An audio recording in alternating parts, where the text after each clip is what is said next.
start ध्रुववाच योऽन्तःप्रविश्य मम प्रसूतां वचमां प्रसूतां सञ्जीवयत्यखिलं शक्तिधरा स्वधाम्ना हस्यन्तहस्य चरणा हस्तचरणा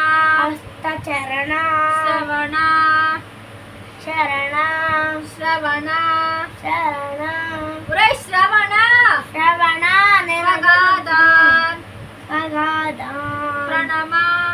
प्रणमां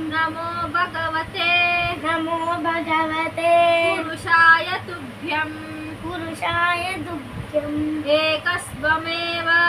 एकस्त्वमेव भगवान्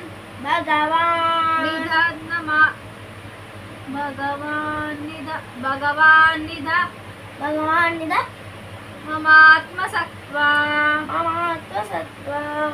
ममात्मशक्त्या एकस्त्वमेव भगवान् ममात्मशक्त्या